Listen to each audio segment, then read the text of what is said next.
అందరికీ నమస్కారం అండి. నిమిషావరి. మన తాజా వన్ ఫామ్లో మనం ఆర్గానిక్ ఫార్మింగ్ చేస్తాం, మీ అందరికీ తెలుసు కదా. ఈ ఆర్గానిక్ ఫామ్లో వానపాముల అంటే ఎర్రలు అంటాం కదా, ఎర్త్ వామ్స్, దీని పాత్ర చాలా గొప్పది. ఇది భూమిని దున్నేది యాక్చువల్గా ఇవే. దాని తర్వాత ఇక్కడ మనం ఏం చేస్తున్నామంటే, ఇక్కడ వర్మీ వాష్ అనే ఒక ట్యాంక్ అరేంజ్ చేసుకున్నాము.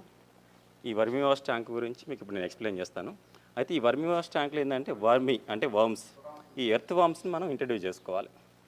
ఈ ఎర్త్ వామ్స్ చూసారు కదా, ఇవన్నీ మన కంపోస్ట్ నుంచి కలెక్ట్ చేసుకున్నాం. ఇది ఇక్కడ చూడండి మీకు.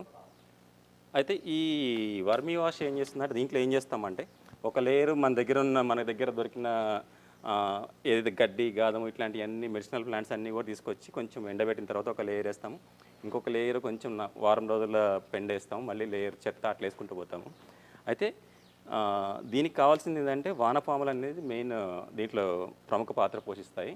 ఆ వానపాములు ఏం చేస్తాయి అంటే, ఆ ఆకులను తినుకుంటూ, ఆ పెండని తినుకుంటూ, దాని నుంచి కొన్ని రకమైన దాన్ని ఏదైతే ఉందో అది రిలీజ్ చేస్తూ ఉంటుంది. దాన్ని సిక్రేషన్ అంటాం. దాని షిట్ కానీ ఇవన్నీ కూడా అవి రిలీజ్ చేస్తూ ఉంటాయి. ఆ రిలీజ్ చేసినప్పుడు ఏమవుతుందంటే, దీనికి ఎట్లనే కాదు, దీనికి మళ్ళీ మాయిశ్చర్ ఉండాలి, ఇట్లా తడిగా ఉండాలి. ఆ మాయిశ్చర్ కోసం ఏం చేస్తామంటే, మనం అట్లా వాటర్ డ్రిప్పింగ్ పెడతాం దీంట్లో. ఆ వాటర్తో పడుతూ ఉంటుందంటే మాయిశ్చర్ మెయింటైన్ అవుతూ ఉంటుంది.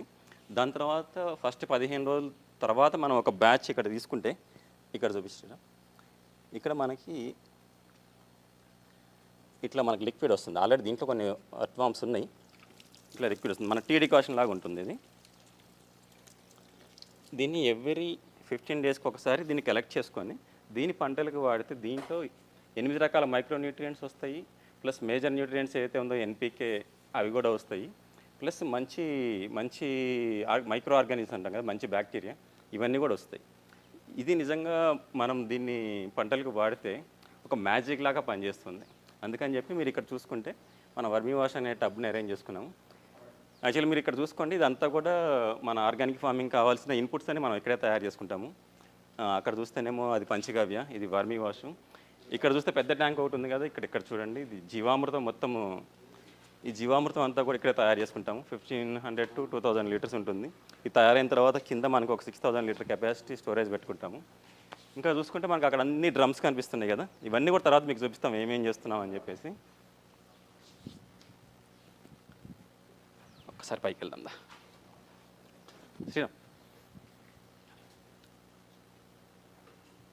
అయితే మీరు చూశారు కదా, ఈ విధంగా మనము మొత్తము ఈ ఆకులంతా మెడిసినల్ ప్లాంట్స్, ఇవన్నీ కూడా వయారవామ అని ఇట్లాంటివన్నీ కూడా ఇవన్నీ వేసుకొని దీని కింద కూడా పెండ ఉంటుంది.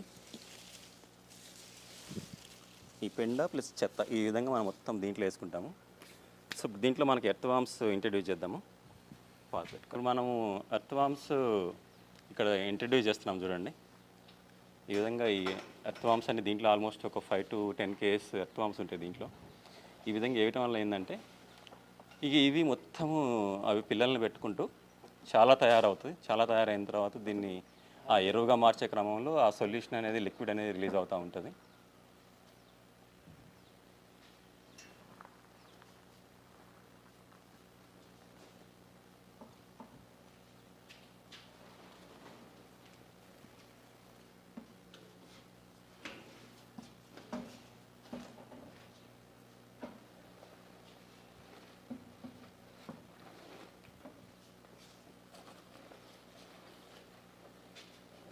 కొంచెం దీనికి స్ప్రేయింగ్ చేసేస్తే, మరి ఎక్కువ పెట్టవద్దు కాగా, ఇప్పుడు ఇట్లా తడిపినట్టు కొంచెం, ఎందుకంటే మళ్ళీ కింద కల్తీ అయిపోతుంది, మళ్ళీ అంతే అవే నీళ్ళు వస్తాయి కిందకి. సో వర్మీ వాష్ లిక్విడ్ అనేది ఇట్లా ఉంటుంది, మీరు చూడవచ్చు. ఇది ఎటువంటి వాసన కూడా రాదు, చాలా నీట్గా ఉంటుంది. సేమ్ మన టీ డికాషన్ ఎట్లా పెట్టుకుంటాం అట్లనే ఉంటుంది.